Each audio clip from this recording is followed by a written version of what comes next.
What's going on, men? Thanks for tuning in. I'm packing for Alaska by God's grace, beginning on the ferry, God willing, on Friday, bringing a shotgun for a lot of reasons. I thought it would be a good time to go over the shotgun loadout. Now, I have two go-to survival shotguns: hunting, defense, home defense, truck guns. And I've gone through the difference between those two ad nausea. This is a Mossberg 590S. I note the S because it allows the shooting of the short shells. It has its advantages. It's my weight rack that's doubling as a gun rack right now. I've gone over loadouts and stuff on the past, especially for the patrons. Right now I'm going to focus on kind of my go-to, and it would be a hard toss-up, like the peanut butter and chocolate has hit the fan, which one of these I'm going to grab. I've been through several Benellis. This is my current go-to. This is a Benelli M2. It is configured as such. A 10-inch rifle-sighted barrel, not a rifled barrel, but a rifle-sighted barrel. It's probably the one that I will take with me in this configuration. I may just put the standard tube on it because if I'm hunting or if I'm getting charged by a brown bear, probably does not matter if I have 13 in the tube or 9 in the tube or whatever. So probably we'll just put the flush fit on there. Benelli M2, it is the best balance in my opinion. I've had the Benelli M4, I've had the Benelli M1 Super 90. Benelli M4 is a great door kicking shotgun. If you've heard my bio, you'll know that I'm familiar with that, but this is a great all-around shotgun, hunting and defense. Used a lot in 3-gun.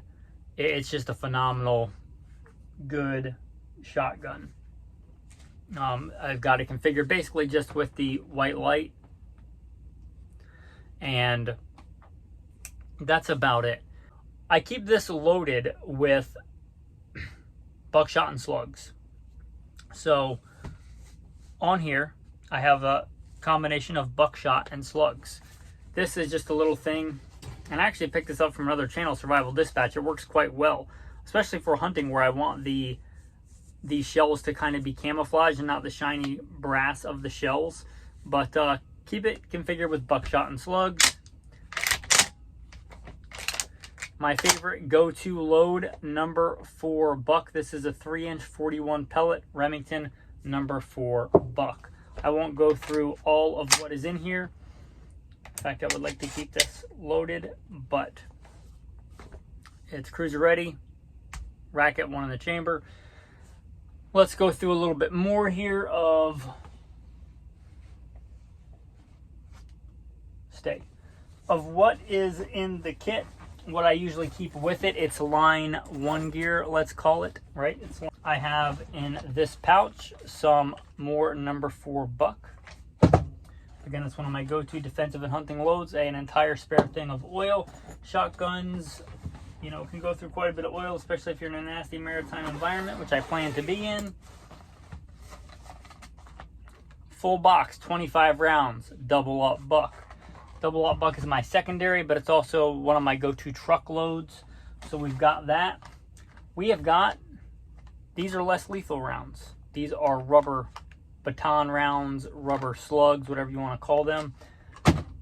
I don't plan on having them as in there for brown bear, okay? So there's that. This is one of my other go-to loads. I use these for a long time in law enforcement.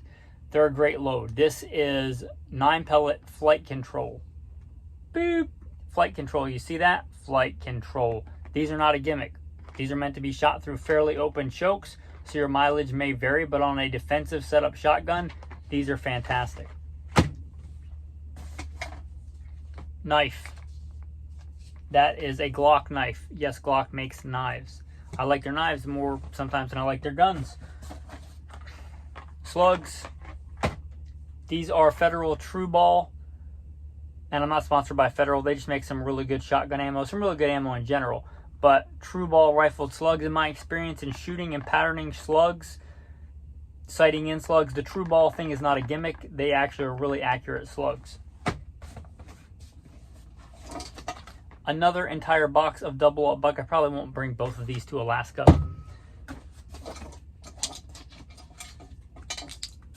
Some random bird shot I have in there for just going out and shooting.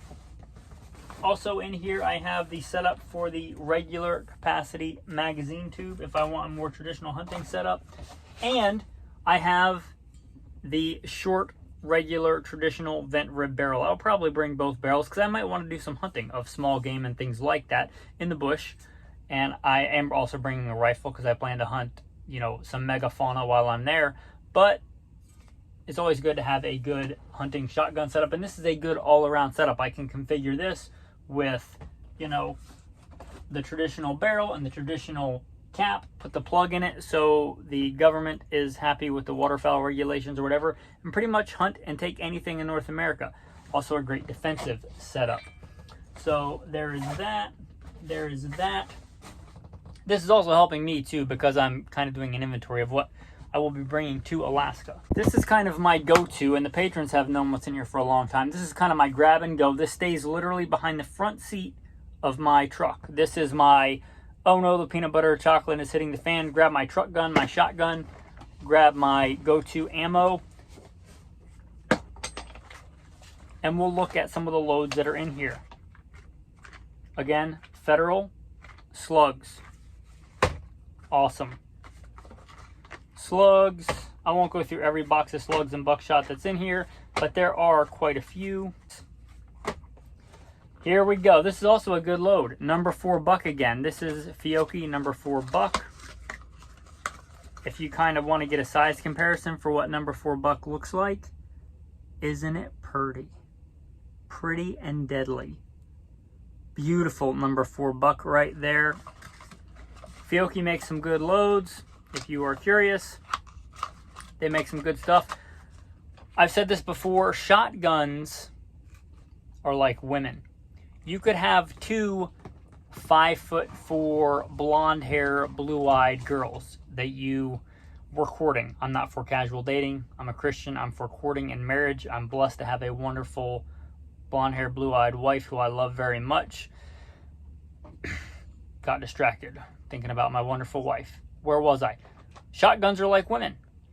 You could have 2 5'4" blonde hair, blue-eyed girls that looked very much the same.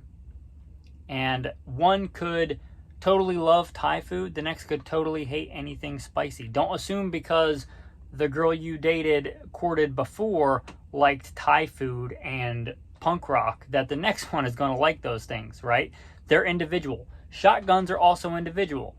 They're very individual on loads. One of my shotguns, my Benelli M2, could love this load, right? This teotwawki number 4 buck. And my other shotgun, my Mossberg 590S, could totally not like that load. Okay? So don't assume just because one load is good that it's going to work in your shotgun. Shotguns are very individualistic. They kind of have their own, if I want to personify it, they kind of have their own individual characteristics, personalities. Okay? Let's move on from there. Do I have anything else in here? Yes, I do. Number 6 shot. This is a very good all-around shot. Number 6 shot. It's a really good all-around small game load. Pheasants, if it's lead shot, if it's the apocalypse, right, and migratory game laws don't really apply, you probably want bigger shot for steel shot, but number 6 lead shot will take care of ducks. It'll take care of turkey. It'll take care of all that kind of stuff. It's a good all-around smaller game load. And that's pretty much, there's some redundancy in here, but that's pretty much it. And one of my favorite go-to loads, right, if you can read that, this is 3-inch number 4 buck 41 pellet. 41 pellet. Your average double-aught buck load is 9 pellets. If you go to a Magnum load 3-inch, you might get 12. 41 pellets. I like number 4 buck I've taken. I shot my largest bear heretofore with number 4 buck. I like number 4 buck. I like it for home defense. But if you're talking about a truck gun, I prefer double-aught buck. Is bigger, right? It's going to carry that energy more. It's going to penetrate better. So if it's a truck gun, there's a good chance I might have to shoot into somebody else's vehicle for whatever reason, or disable another vehicle. For that, I prefer either a slug or double-aught buck. There's a good reason for both, but I think that double-aught buck is is well known and number 4 buck is less known. So you might consider that, but a good mix of birdshot, buckshot, I would say have both, number 4, double aught, and slugs. Slugs that shoot accurately out of your gun when fired by you. Not slugs that you bought at Walmart that who knows where they're going to shoot, right? Now you're probably wondering about the other apocalypse loadout here. Okay, this is a Mossberg 590S. This is an M9 bayonet. This is an M9 bayonet. It's got a wire cutter on there. It's got a fairly decent saw. If I have to grab this, and I vacillate between these two, now maybe I'll get to that at the end, why I might choose one over the other. But if it's no other caveats, like there's not Cuban paratroopers and I'm not peeing in a radiator, it's not like World War III on our soil, then I kind of vacillate between the two if I have no other caveats for an end-of-the-world long gun. But M9 bayonet. Good bayonet. Again, on their wire cutter, also a sharpener built in that is attached to the scabbard. Also, I'm a big fan of this. This is important. That's a dope card. You should have that for any of your go-to actual fighting guns, right? That's a dope card, where my gun shoots, how it shoots.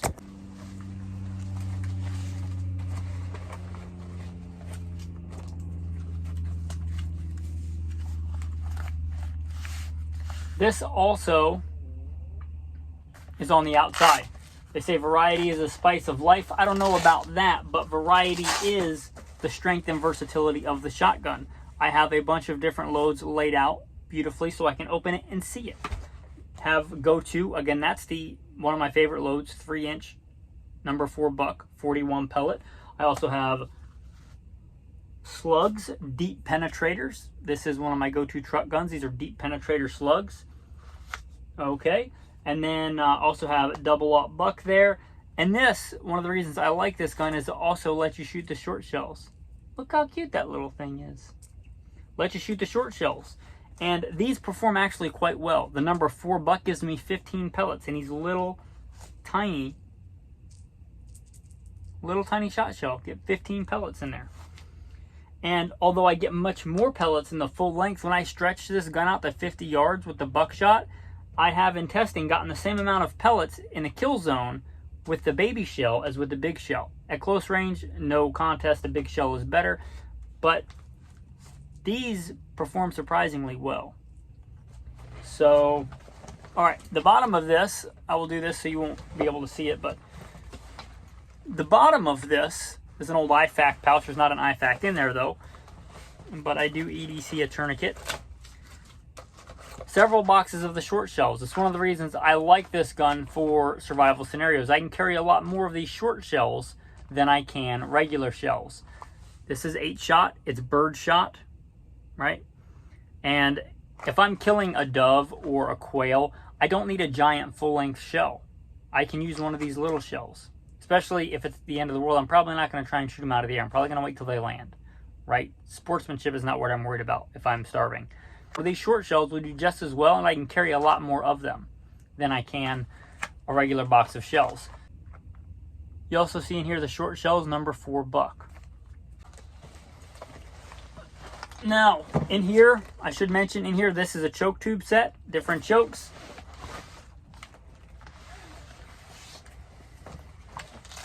I should mention also on both these shotguns, I keep in there improved cylinder. I like improved cylinder. Lets me shoot slugs, no problem. It also patterns pretty well with buckshot. If you don't know, buckshot, again, shotguns are individuals, but buckshot can behave by some different rules than other birdshot. A tighter choke may not actually do well with buckshot on your shotgun. But you got to test that for yourself.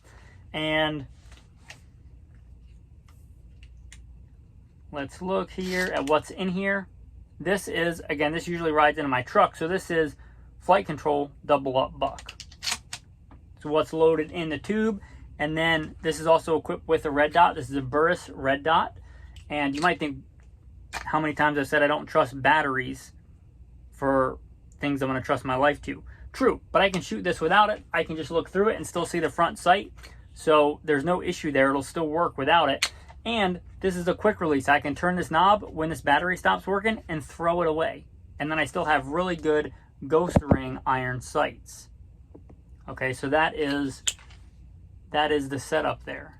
You can probably, if I line it up, you can see how you can shoot with the front sight in that optic, kind of using it as a big rear sight. And again, if it stops working, I can just unclip it and throw it away. So red dot on this, especially for not end of the world stuff, for truck gun stuff, for home defense stuff, the red dot is really nice. It has the same advantages that you would have on a red dot on a handgun.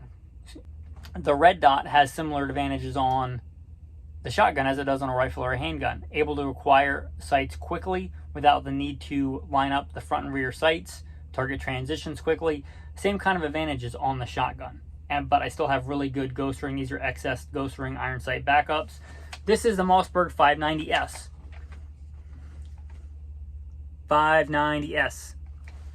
It's been camoed a little bit. It's also the Van Comp edition. But it's ported. It actually does make quite a difference, in my opinion, in recoil. It's not a gimmick. It's been backboard. It's been ported. A lot of specialty stuff going on in there, but I'm very blessed to have this shotgun. It's a Mossberg 590S Van Comp. Great, great thing to have. Also equipped like my other one with a white light. Okay, and that's really it. There's not a lot of extra special stuff. Side saddle right, so that I can rack it, grab it, throw it in the chamber. I mentioned it was loaded with buckshot, but on the side saddle, I keep it loaded deep penetrator slugs. Deep penetrator slugs, especially if it's a truck gun, right, that makes sense. But also one of the good things about the deep penetrator slugs, these deep penetrator slugs are copper coated. If you've ever shot a lot of slugs to a shotgun and then gone to clean it, it kind of sucks, right? Just getting that chunks of lead out of the barrel can be an exercise in frustration. The copper coated ones, in my experience, don't lead the barrel nearly as much because they're coated in copper. So that's a dual benefit of the deep penetrator slugs. But I keep the side saddle with deep penetrator slugs, so if I want to do a switch out drill, if you don't know about that, I can bring it back, take the round out, throw a new round in, and I do a switch slug drill, whatever you want to call it. So there is that. And that's just how I learned in law enforcement and LAPD. You know, you go to your last round. I'm not going to do it because the shotgun is actually cruiser ready, meaning not one in the chamber, but it does have rounds in the tube.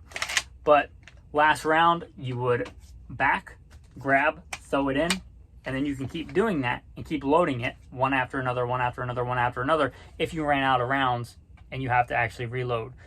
And this shotgun holds a lot of rounds. It holds 13 of the mini shells. So if I went through 13 rounds of number 4 buck and my problem is not solved, I got real problems. People, I think, overplay how the low capacity of the shotgun. But riddle me this. Think about this. You have 30 rounds of 22 caliber, different velocities, I'll grant you that. Number 4 buck is roughly 22 caliber, same as a 5.56. Each one of those has, if you're talking a 3-inch, has 41 pellets. If I do just 9 rounds in here of 41 pellet, or 7 rounds even, you know, depending on the length of your tube, I do 7 rounds of 41 pellets. What's the math on that? A lot of pellets. If I do 13 rounds of 15 pellets, what's the math on that, right? I'll probably splice that in because, yeah, that's a lot of pellets. So if you look at it that way, maybe the shotgun's not as low capacity as you might think. Mossberg 590S Van Comp. It's been camoed. It's got a little bit of camo tape there. Camoed, but it's the Van Comp edition, ported. Improved cylinder choke, good ghost ring iron sights, and then red dot. This is a burst fast fire, easy to take off and throw away if the battery, if and when it gives out or it breaks. Okay, so there's that. Ghost ring iron sights. It's got the tang safety, which is pretty common on the Mossbergs. So yeah, cruiser ready is how I store it. And also, can you really be ready for the zombie versus AI World War III that may be upon us? Without the bayonet, I mean, if you don't have a shotgun that takes a bayonet, do you really have a shotgun? Are you really ready to bug out? if you're going to have a bayonet, it shouldn't just be a bayonet, I think. It should function as a good quality knife, and I think the M9 is a good quality knife. It is a bayonet. It's also good steel, Ontario Knife Company, M9. It's good steel. They don't come very sharp, but you can sharpen them. The Ontario M9, if I could only have one knife, probably wouldn't be my first choice, but it wouldn't be a bad one. It's got a decent saw on the back, which is nice, not just a vestigial thing they put in there, but it would function well as a saw. It also has a wire cutter. There's some utility there. It's also the bayonet. So, you know, I got trained. Sadly, the Army stopped teaching bayonet drills, but I went from the Marine Corps to the Army, so we learned bayonet drills, right? So it's a formidable weapon. It's a formidable melee weapon. It's also more than just a gimmick. If you're doing CQB urban stuff, it can stop somebody from reaching out and grabbing the end of your gun, right? Nobody wants to reach out and grab a bayonet, and if they do, it's a bad day for them, even if they don't get a full payload of buckshot.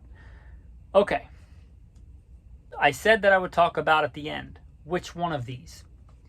And if I'm going strict capability for defense and hunting,